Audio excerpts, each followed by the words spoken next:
నమస్తే. ఈనాడు గ్రూప్ సంస్థల చైర్మన్ రామోజీరావు మృతి చెందారు. గుండె సంబంధిత సమస్యలతో హైదరాబాద్లోని స్టార్ హాస్పిటల్స్లో తెల్లవారుజామున 4:50 తుదిశ్వాస విడిచారు. ఈ నెల 5న గుండె సమస్యలతో ఆయనకు శ్వాస తీసుకోవడంలో తీవ్ర ఇబ్బందులు తలెత్తాయి. దీంతో హుటాహుటిన హాస్పిటల్లో చేర్పించారు. వైద్య పరీక్షల అనంతరం గుండెకు స్టంట్ వేశారు. అనంతరం ఐసీయూలో చికిత్స అందించారు. పరిస్థితి విషమంగా ఉండటంతో చికిత్స పొందుతూ తెల్లవారుజామున ఆయన మృతి చెందారు. ఆయన పార్థివ దేహాన్ని రామోజీ ఫిల్మ్ సిటీకి తరలిస్తున్నారు. ఆల్రెడీ ఇప్పటికీ ఆ విజువల్స్ కూడా మనం చూసాం. ఇక 1936 నవంబర్ 16న ఏపీలోని కృష్ణా జిల్లా పెదపోరపాడులో రామోజీరావు జన్మించారు. 1974 ఆగస్టు 10న విశాఖ తీరంలో ఈనాడు దినపత్రికను ప్రారంభించారు. ఇక మూవీ మొఘల్ రామోజీరావు మృతికి సంబంధించి సీనియర్ నిర్మాత అదేవిధంగా విశ్లేషకులు త్రిపురనేని చిట్టిబాబు గారు జూమ్లో అందుబాటులో ఉన్నారు. వారితో మాట్లాడదాం. నమస్తే అండి.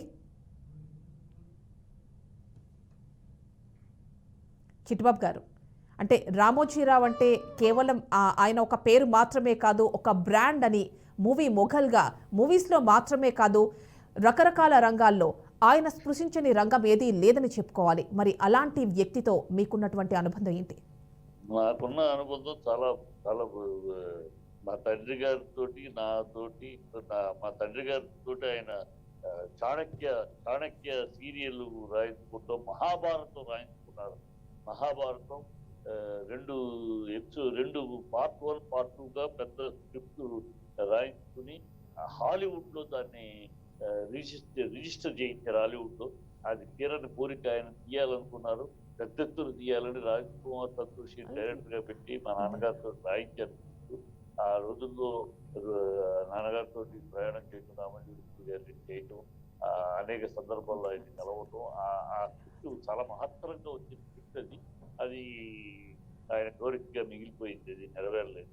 అనేక కారణాల వల్ల అది చేయలేకపోయారు, ముందుకు వెళ్ళలేకపోయారు. ఆయన బడ్జెట్ విషయం పోటీ అట్లాగే ఆయనతో తెలుగు సినిమా, నా డైరెక్టర్ నా తెలుగు సినిమా మొత్తం కొబ్బరికాయ నుంచి గుమ్మడికాయ దాకా ఆయన పెట్టిన స్కీము సూట్ కేసు తోటి పెట్టితోటి ప్రింట్ తోటి వెళ్ళండి అన్న స్కీము ఆ టైంలో రెండో సినిమా నాది ఆ స్కీములో.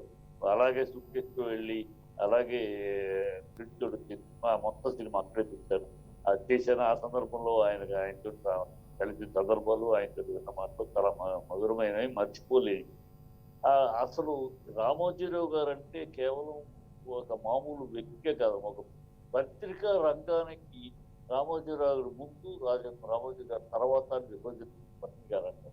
ఎందుకంటే పత్రికా రంగం రామోజీరావు రావడానికి ముందు రాజకీయ బాసుల దాస్యం, రాజకీయ బాసుల రాస్యం, ధనిక స్వాముల దాస్యం అంటూ తెలుగు అక్షరాలు రెక్కలు రాలి తల్లడిల్లి అల్లాడుతున్న సమయంలో నేనున్నానంటూ అన్న కళాన్ని ఆయుధంగా పంపించి దశని మార్చాడు రాజకీయ పత్రికలు. ఒక ఇన్వెస్టిగేషన్ జర్నలిజం అంటే ఏమిటో రుచి చూపించింది ఆంధ్ర ప్రజలకి. ఆయన ఒక నిర్దుష్టంగా ఎవరికి భయపడం, అధికారం ఉందని భయపడం, మీ వంజుబాధలు ఉన్నారని భయపడం, ధైర్యంగా నిలబడతాం, అక్షర యజ్ఞం చేస్తాం, అక్షరంతో పోరాడతాం, అక్షరాన్ని ఆయుధంతో ఉపయోగించి నిలబడతామని ఎవరికి తలవంచకుండా, ఎవరికి భయపడకుండా నిర్దిష్టంగా పోరాడిన వ్యక్తి అమ్మ. అందుకనే రామోజీరావు గారికి ముందు తర్వాత అని విభజన అంటే గతంలో పత్రికా రంగం అంత లేదని ఉంది, కానీ గొప్పగా ఆయన ఒక దశని మార్చారు. అలాంటి ఆయన ఏ రంగంలో పెట్టినా ఇవాళ ఒక తెలుగువాడి ఎక్కడ ఆంధ్ర రాష్ట్రంలో తెలుగువాడు ఎక్కడ ఉన్నా ప్రతి వాడికి ఇచ్చే రోజు, ప్రతి వాడికి దుఃఖ దినం. అంటే ఒక రామోజీరావు గారు అనగానే మొత్తం ఒక అనేక ఏ రంగం, సినిమా రంగమా, టీవీ రంగమా, బట్టల రంగమా, బట్టల రంగమా, మార్గదర్శన, రైతుల, ప్రతి రంగంలోనూ. అంటే చిట్టిబాబు గారు, ఇటు చూస్తే పెద్ద వాళ్ళు మాత్రమే కాదు, చిన్న వాళ్ళ సీరియల్స్లో కావచ్చు, ఆయన పెద్ద సినిమాలు మాత్రమే కాకుండా ఉషా కిరణ్ మూవీస్లో చిన్న సినిమాలు, అంటే చిన్న బడ్జెట్ సినిమాలు కూడా చేస్తున్నారు.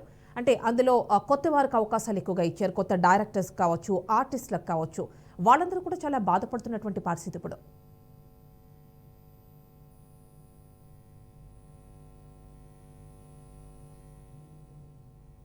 చిట్టిబాబు గారు, ఆడియో మ్యూట్లో ఉందండి, ఒక్కసారి చెక్ చేసుకోండి.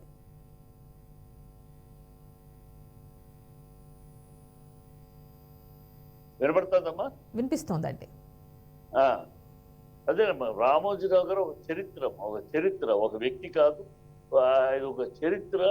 ఆయనతో అనుభవాలు, సినిమాలు తీస్తే కూడా సినిమాలు కేవలం వ్యాపారమే కాదు, కేవలం ఎంటర్టైన్మెంటే కాదు, వాటిల్లో బాధ్యత కూడా ఉంది, సామాజిక బాధ్యత కూడా ఉంది అనేది తెలియజెప్పారు వ్యక్తి ఆయన. ఆయన తీసిన సినిమాలు చూస్తే కూడా ఆయన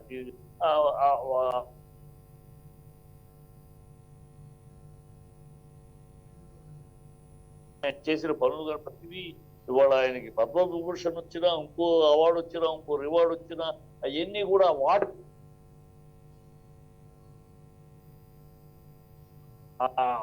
అందం, ఒక పద్మభూషణ్కి అందం తప్పితే రామోజీరావు, ఎందుకంటే అంతటి సాధన ఆయన, అంతటి నీతి రీతితోటి, ప్రతి పని ఒక నీతితోటి, ఒక రీతితోటి, ఒక కమిట్మెంట్ తోటి, ఒక పద్ధతితోటి, ఇది ఇంతే 6 ఈ పద్ధతిలోనే వెళ్తాం, మీ అధికారానికో మీ దీనికో లొంగం, మీ వీటికి మేము ఇవ్వడం, మా లక్ష్యాన్ని మేము వదలమన్నట్టు ఆ పోరాటం చేశాడు, అక్షర పోరాటం చేశాడు ఆయన.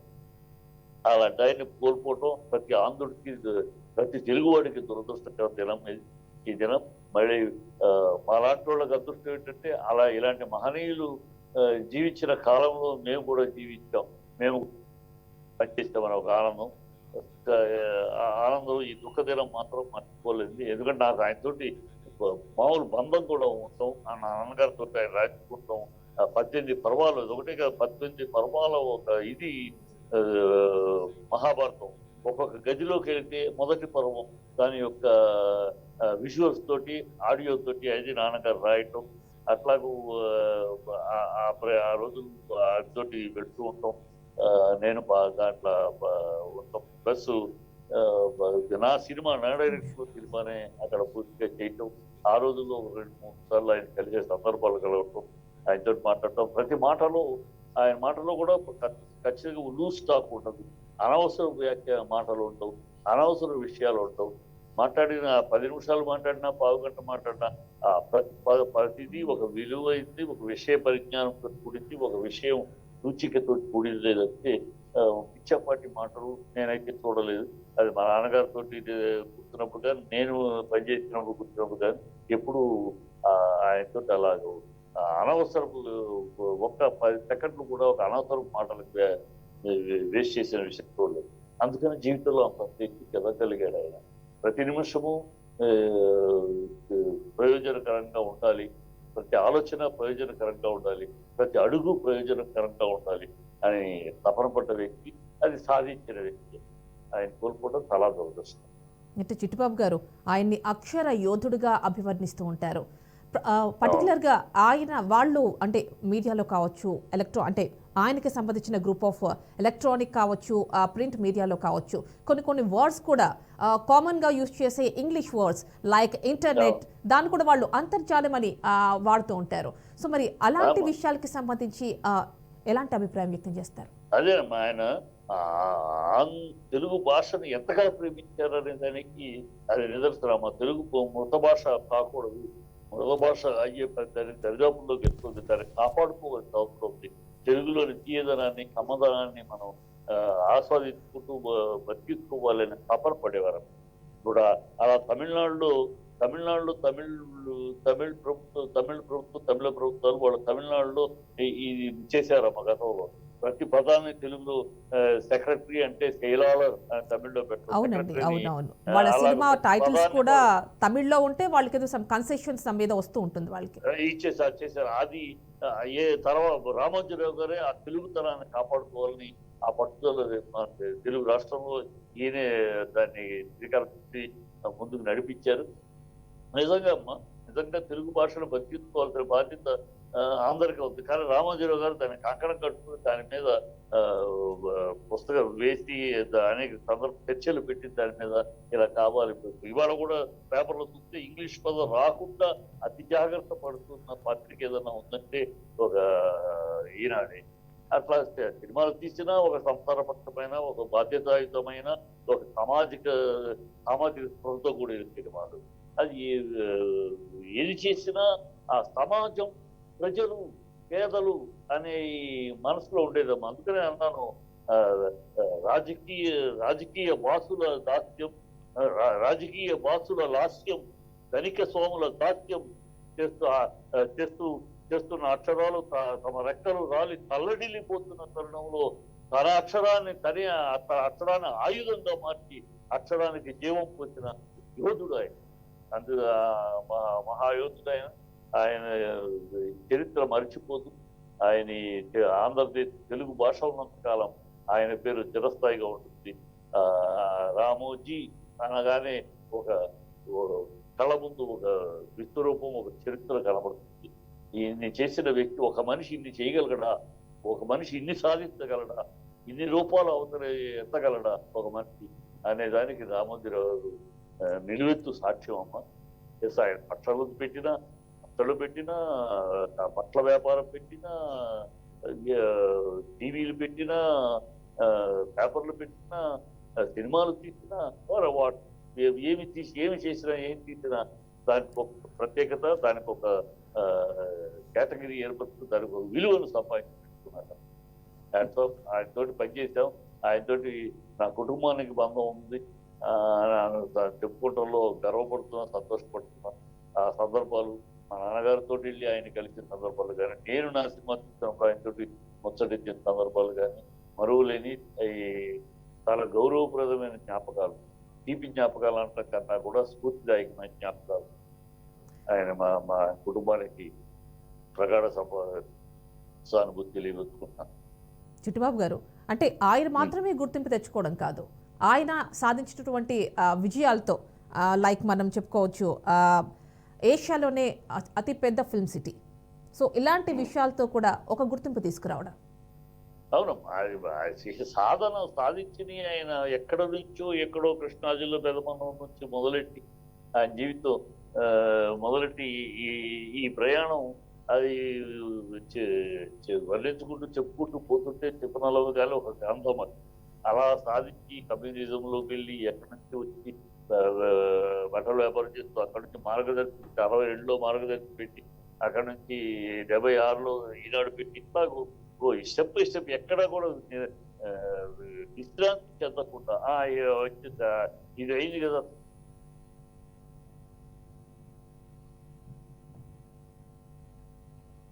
సక్సెస్ చేయాలనే తపన ఆయన జీవితంలో ఉంది. అందుకని ఆకర్షణ దాకా ఆయన నడిపించింది. ఆకర్షణ దాకా ఎక్కడా కూడా కాంప్రమైజ్ కాలేదు. ఎక్కడా కూడా ఒకళ్ళకి తలవంతల, ఒక రాజకీయ అధికారానికి, వందిమాగదులకి, ఆధిపత్యానికి వాళ్ళ తలవంచకుండా వాళ్ళని శాసించే స్థాయికి ఎదిగాడు. ఒక పేపర్ ఇవాళ మన పేపర్లు జర్నలిజానికి భయపడుతుంది ప్రభుత్వాలు కానీ, బడా వ్యాపారస్తులు కానీ భయపడుతున్నారు. మనం ఏమో తప్పు చేస్తే బట్టబయలు భయపడుతున్నారు అంటే ఆ భయాన్ని జర్నలిజం మీద, పత్రికా వ్యవస్థ మీద ఆ భయాన్ని కలిగించింది, పుట్టించింది రామోజీరావు గారు. అంటే అది ఎంత మాత్రం వాస్తవం దూరం కాదమ్మా. ఆయనకు ముందు ఇంత పత్రికా రంగం అంటే బడా వ్యాపారస్తులు కానీ, రాజకీయ నాయకులు పెద్ద భయం ఉండేది కాదు. ఏదైనా తప్పు చేసినా వాళ్ళు ఏదంటే బెదిరింపులు బాగా చేసేవారు, చదువుమణిగిపోయి. ఈయన వచ్చినాకే ఆ బెదిరింపులకు ఆస్కారం లేదు. మీరు తప్పు చేస్తే నిలదీస్తాను, నెగ్గు చేస్తాను, నడి రోడ్లో నిలబెడతామన్నట్టు ఆయన కళాఖండిగా వార్తలు రాసేవారు. అందువల్ల ఇవాళ ఆ స్టేజ్ ఇవాళ ఒక పత్రికా రంగానికి భయపడుతున్నారు. తప్పు చేయడానికి, పెద్ద స్థాయిలో ఉన్న వాళ్ళు తప్పు చేయడానికి భయపడుతున్నారు. ఎందుకు భయపడుతున్నారంటే ఆ ఆలోచన, ఆ భయాన్ని పుట్టించింది రామోజీ గారు. వాళ్ళు ఆయనకి పత్రికా రంగం ఇవాళ జర్నలిస్టులు ఎంతో మంది, ఆయన స్ఫూర్తితోటి ఎంతో మంది వాళ్ళు ఉన్న జర్నలిస్టులు చాలా మంది ఆయన స్ఫూర్తి అవ్వచ్చు, అక్కడ ఆయన సంస్థ నుంచి వచ్చిన వాళ్ళు అవ్వచ్చు, ఎంతో మంది. కనుక అదొక సంస్థ కాదు, మామూలు వ్యవస్థ, అది ఒక ఆ, వ్యక్తి కాదు, ఆయన ఒక పెద్ద శక్తి అని చెప్పుకోవచ్చు. అలాంటి గొప్ప మనిషిని కోల్పోవడం చాలా దురదృష్టం. ఈ దినం చాలా దుర్దినము. ఆ, ఈ దుర్దినం అనే చెప్పుకోవాలి. అవును చిట్టిబాబు గారు, అంటే మీడియా రంగంలో ముఖ్యంగా ఎలక్ట్రానిక్ మాత్రమే కాకుండా ప్రింట్ మీడియా వచ్చినటువంటి కొత్తలో ఒక ప్రపంచం సృష్టించారు ఈనాడుతో. అది అవునమ్మా. అండ్ ఇప్పుడు చూసుకున్నట్లయితే అంటే ఈ రంగం ఆ రంగం అని కాదు, అనేక రంగాలకు చెందిన ప్రముఖులు పార్టీలకు అతీతంగా, రంగాలకు అతీతంగా అందరూ కూడా సంతాపాన్ని వ్యక్తం చేస్తున్నటువంటి పరిస్థితి చూస్తున్నాం. భౌతిక కాయాన్ని కూడా దర్శించుకోవడానికి ఇప్పటి వరకు మనం లైవ్లో చూసాం. స్పోర్ట్స్కి సంబంధించిన పర్సన్స్ కావచ్చు, లైక్ పుల్లెల గోపీచంద్ అండ్ రకరకాల ప్రముఖులు, కీరవాణి గారు సినీ రంగం నుంచి, రాజమౌళి గారు అక్కడ ప్రత్యక్షంగా వచ్చి ఆయన భౌతిక కాయాన్ని సందర్శించుకున్న ఆ దృశ్యాలు మనం చూస్తున్నాం. అండ్ వారి కంపెనీస్లో, అంటే వాళ్ళ సంస్థల్లో యాక్ట్ చేస్తున్నటువంటి నటులు ఇద్దరు కూడా వస్తున్నటువంటి దృశ్యాలను చూస్తున్నాం. ముఖ్యంగా మనకి వాళ్ళ సీరియల్స్లో ఎక్కువగా కొంతమంది ఆర్టిస్టులు కనిపిస్తూ ఉంటారు, లైక్ యమున గారు లాంటి వాళ్ళు కూడా ఇప్పుడు వచ్చి సందర్శించుకోవడం చూస్తున్నారు. పోరాటం అదే ఒకటి. ఆయన అనేక మంది దర్శకులకి, అనేక మంది నటులకి ప్రోత్సాహం ఇచ్చిన సందర్భం ఉన్నాయి. ఆయన ఇక అందరూ వస్తున్నారంటే రాక తప్పదు. రావటం అనేది ఇవాళ ఆఖరి చూపు మహనీయుడు ఆఖరి చూపు చూడాలనే తప్పదు. అది అంటే ఆయన సాధించిన జీవితం, ఆయన విజయాలన్న కన్నా ఆయన చూపించిన జీవితం.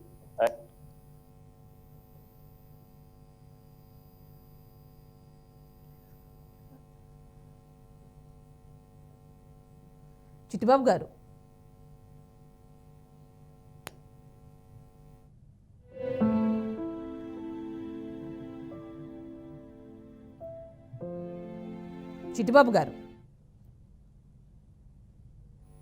చెప్పారు అదేనమ్మా. ఇప్పుడు ఒక వ్యక్తి కాదు, ఆయన ఒక వ్యక్తిగానో మామూలు ఒక పుట్టాడు, పెరిగాడు, సక్సెస్ అయ్యాడు, వ్యాపారాలు పెట్టారు అన్న పరిణామంలో కాకుండా ఆయన ఒక స్ఫూర్తిదాయకమైన శక్తిగా ఎదిగాడు. అనేక మంది జీవితాలకి వెలుగునిచ్చే ఒక దివిటిగా నిలిచాడు ఆయన. అనేక మందికి శక్తి స్వరూపంగా తయారయ్యాడు. రామోజీరావు గారు అంటే భయపడిన సందర్భాలు, రామోజీరావు గారు అంటే విరోధం ప్రకటించిన సందర్భాలు, రామోజీరావు గారితో కలిస్తే చాలు అని సంతోషించే సందర్భాలు అనేక మంది జీవితాల్లో. రామోజీరావు గారితో విరోధం పొందిన వాళ్ళు కూడా, వివేచించిన వాళ్ళు కూడా తర్వాత ఆయనతో సఖ్యతను కోరుకునే విధంగా ఆయన జీవితాన్ని గడిపారు. అలాగే నేను జీవితంలో చూశాను ఆయనకి దాసరి గారికి ఉన్న విభేదాలు, మళ్ళీ తర్వాత దాసరి గారు ఆయన ఒకళ్ళొకళ్ళు అర్థం చేసుకుని కలవటాలు, ఇట్లా ఆయన విభేదించిన వాళ్ళు కూడా రాజశేఖర రెడ్డి గారు విభేదించిన ఎన్నికలైన తర్వాత గౌరవంగా ఆయన్ని ఆహ్వానించి పరిపాలనపై తెలియజేయబడ్డాయని చెప్పడం, ఇలాంటివన్నీ ఆయన విరోధం అంటే ఆయనకి వేరే వ్యక్తిగత విరోధాలు ఎవరితోటి లేవు, వ్యక్తిగత విరోధాలుగా తీసుకునేవారు కాదు. అది ఓన్లీ ప్రజల కోసం తీసుకున్న విభేదాలు. ప్రజల తరఫున ఆయన మాట్లాడుతున్నారు కనుక, ప్రజల తరఫున ఆయన నిలబడుతున్నారు కనుక, సమాజం తరఫున ఆయన నిర్వహిస్తున్నారు పరిస్థితులు కనుక ఆ విషయంలో విభేదాలు అంటే వ్యక్తిగతంగా ఎవరితో ఆయన విభేదాలు ఫీల్ అయ్యేవారు కాదు. అంటే నాకున్న మనతోటి ఆయనతో కలిసిన సందర్భంలో ఆయన మాట తీరు అని బట్టి ఆయనకి ఎవరికి వ్యక్తిగత విభేదాలు, ద్వేషాలు, పగలు అన్నట్టు ఉండేవి. ఓన్లీ ఒక సిద్ధాంతపరమైన విభేదం. ఒక ప్రజల కోసం మాట్లాడుతున్నాం కనుక, ప్రజల తరఫున నిలబడుతున్నప్పుడు మాట్లాడుతున్నప్పుడు, సమాజం తరఫున నిలబడుతున్నప్పుడు మాట్లాడుతున్నాం. మీరు ఏ స్థాయిలో ఉన్నా, మీరు అధికారం చేస్తూ ఇంకోటి ఏ స్థాయిలో ఉన్నా మీ అహంకారాన్ని, మీ అధికార దర్పానికి అలవస్తాం. అది అది ఆయన ఆయుధం. ఆ నిర్దిష్టమైన విధానం జీవితాంతం గడపడం అనేది సాధారణ విషయం కాదు. ఆయన మొదటి రోజు నుంచి చరమాంకం దాకా అదే లక్ష్యంతో కదిలాడు, కానీ ఎక్కడ కష్టపోయాక ఎటు కూడా అటు ఇటు వాల్చకుండా తన యొక్క ఉద్దేశాన్ని, దశని తిప్పకుండా ఒకే దిశలో ప్రయాణించారు. అలా ప్రయాణించడం చాలా కష్టం. అరుదైన విషయాల్లో అలాంటి జీవిత గడపడం ఆయన అరుదైన మనిషి. చిట్టిబాబు గారు, మీరు ఆయన భౌతిక కాయాన్ని ఒక్కసారి చూసినట్లయితే ముఖంలో ఒక చిరునవ్వు కనిపిస్తోంది.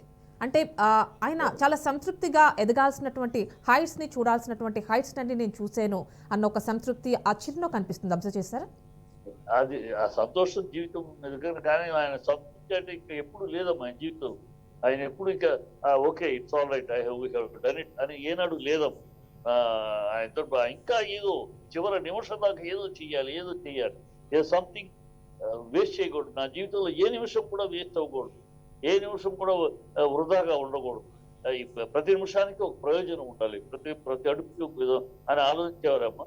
ఆయన ఆ సంతృప్తి కాదు, ఇక వెళ్ళిపోతున్నాను నేను, మిగతా వాళ్ళు జాగ్రత్తగా చూసుకోండి అని ఒక చిరునవ్వుతో తిరుమందహాసంతో వీడ్కోలు పలికే నవ్వే కానీ ఆయన తృప్తి చెందారు అనేది నేను అంగీకరిస్తున్నాను. ఆయన ఏనాడు ఆఖరి ప్రతి నిమిషం ఇంకా ఏదో సాధించాలని తప్పించేవాడే.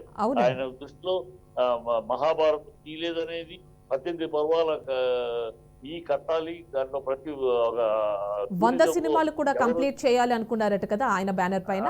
ప్రస్తుతానికి ఒక 85 అనుకుంటా చేశారు. చేశారు. అసలు 18 పర్వాల కోసం ఆ రూమ్లు కట్టడము, టూరిస్టులు వచ్చినప్పుడు అలా ఒక మొదటి రూమ్ లోకి వెళ్తే మొదటి పర్వం అలా వాళ్ళకి వీణులు విందుగా వినపడటం, ఆ దృష్టిగా కనపడటం, ఇలాంటివి నాన్నగారితో రాయించారు. అది ఎగ్జిక్యూట్ చేయలేదు. ఆయనకి ఏంటంటే అది ఇంటర్నేషనల్ గా ఎవరు రామోజీ అడుగు పెట్టినా మన మహాభారతాన్ని, మన ఇతిహాసాన్ని అలా కళ్ళకద్దినట్టు వాళ్ళకి అర్థమయ్యేలా 18 పర్వాల్లో అది కూడా షార్ట్ గా ఒక రూమ్ లోకి వెళ్తే 5 నిమిషాలు, ఒక పర్వం 7 నిమిషాలు అనుకుంటా, ఒకరి పర్వం అర్థమయ్యే విధంగా. ఇవన్నీ తీమైన ఆలోచనలు, మహత్తరమైన ఆలోచనలు, ఇవన్నీ మామూలు ఆలోచనలు కావు. ఆలోచనలు అవి కొన్ని ఎగ్జిక్యూట్ అవ్వలేదు. అది కొంచెం ఆ బాధ్యతలు ఎవరు తీసుకుంటారు అంటారు? నెక్స్ట్ ఆ స్థాయి ఎవరికి ఉంది అంటారు? తీసుకోవాలి. ఆ స్థాయి అంతకు ముందు ఆయన పెద్ద షాక్ ఫస్ట్ అసలు ఆయన కొడుకు సుమన్ చనిపోవడం. ఈ బాధ్యతలు తీసుకోగలిగిన సమర్థుడు, శక్తివంతుడు సుమన్. ఆయనకి మంచి సాహిత్యాభిప్రాయం ఉంది. ఎందుకంటే ఆయన ఆధ్వర్యంలో ఉండగానే నాన్నగారు చాణక్య రాశారు. చాణక్య పంచతంత్రం అవన్నీ రాసింది, పెద్ద హిట్లు అయినాయి కూడా. ఆయనకి ఆ విద్య కవిత్వము అని కొంచెం ఉన్నవాడు. ఆ టేస్ట్ ఉంది, ఆ పట్టుదల ఉంది, ఆయనకున్న పట్టుదల. ఆయన నిజమైన వారసుగా ఇవన్నీ సాధించగలిగి ఉంటాడు. దురదృష్టవశాత్తు ప్రస్తుతానికి ఆయన లేరు, చిన్న వయసులో ఆయన లేరు, పోయారు. అక్కడే సగం బ్రేక్ పడింది. ఆయన పోవటమే ఈయనకి ఈ విషయాల్లో కాస్త రైట్ హ్యాండ్ గా ఉండగలిగిన శక్తి ఉంది. అది ఒకటి మిగిలిపోయిన కోరిక నాకు తెలిసి. ఆయన దృష్టిలో ఈ మహాభారతం హాలీవుడ్ రేంజ్ లో రిజిస్టర్ చేసిన స్క్రిప్ట్ చేయాలి. రామోజీ ఫిలిం సిటీలో 18 పర్వాల రూమ్స్ చేయాలి ఏంటంటూ ఆయన. ఎందుకంటే ఆయన ఎంతో అతిగా బాగా ప్రేమించాడు. ఆయన ఎటువంటి చేసేస్తే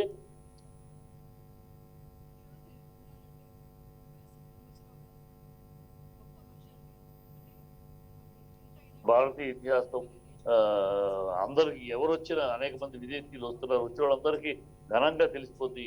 షార్ట్ టైంలో వాట్ ఈస్ మహాభారత్ అని తెలిసిపోతుంది 18 పర్వాలని ఆయన కోరిక ఉండేది. అది నెరవేరలేదు. మరి ఫ్యూచర్ లో ఫర్దర్ గా ఎవరైనా నెరవేరుస్తారా? అంటే ఇక్కడ మనం చూస్తున్నాం చిట్టిబాబు గారు అక్కడ మీరు చూస్తున్నారు లైవ్ లో చాలా మంది ప్రముఖులు వస్తున్నారు. వాళ్ళు మాత్రమే కాకుండా ఎక్స్ వేదికగా మనం చూస్తున్నాం చాలా మంది స్పందిస్తున్నారు. ముఖ్యంగా ప్రధాని నరేంద్ర మోడీ ఆయన్ని కలుసుకునే అవకాశం నాకు, అంటే ఆయనతో కూర్చుని మాట్లాడే అవకాశం నేను చాలాసార్లు వచ్చింది, నాకు మాట్లాడాను. ఆయన జ్ఞానంలో కొంత నాకు తీసుకోవడానికి అవకాశం లభించింది. ఇలాంటి చాలా విలువైన కామెంట్స్ ఎక్స్ వేదికగా మోడీ చేశారు. ఒక మామూలు స్థాయి నుంచి ఇంత ఎత్తుకు ఎదిగిన స్థాయి వ్యక్తుల్లో మనకు తెలిసిన దగ్గర చరిత్రలో ఒక రామోజీ గారు, ఒక మోడీ, ఒక దాసరి గారు, వీళ్ళందరూ కూడా మామూలు వ్యక్తులుగా మామూలు కుటుంబాల్లో, సాధారణ కుటుంబాల్లో పుట్టి ఒక చరిత్రను సృష్టించే స్థాయికి ఎదిగారు. ఆ ఎదగటం వాళ్ళ దగ్గర ఒక క్రమశిక్షణ, ఒక పట్టుదల, ఒక ధ్యేయము, ఒక నీతి రీతి, ఒక విద్యా దశ, ఇలా వాళ్ళ జీవితాల్లో కొన్ని పడికట్టు లక్షణాలు ఉంటాయి. ఆ లక్షణాల వల్ల వాళ్ళు సాధించగలరు. అందుకనే ఒకళ్ళ నుంచి ఒకళ్ళు స్ఫూర్తి పొందుతారు. ఆ వ్యక్తులందరూ ఒకే కోణంలో చూడగలిగిన వ్యక్తులు. వీళ్ళందరూ కూడా ఒకే కోణంలో, అంటే ఒక మామూలు స్థాయి నుంచి ఏ బ్యాక్గ్రౌండ్ లేడు, మామూలు స్థాయి నుంచి ఆ స్థాయికి ఎదగడం కేవలం అదృష్టం కాదు, శ్రమ, నిర్దిష్టమైన కఠోరమైన దీక్ష, ఒక శ్రమ, ఒక ఆలోచన, ఒక వాటితోటి సాధించగలిగారు వీళ్ళందరూ కూడా. అందుకని ఒకళ్ళొకళ్ళ నుంచి ఒకళ్ళు స్ఫూర్తి పొందడం అనేది అది గొప్ప విషయమే. అలాంటి విషయం మనకి మనకు తెలిసిన మనుషుల్లోనే ఉంటాం. మీకన్నా మా జనరేషన్ ఇంకా అదృష్టవంతులం, మేము వాళ్ళతోటి ట్రావెల్ చేయగలిగాం.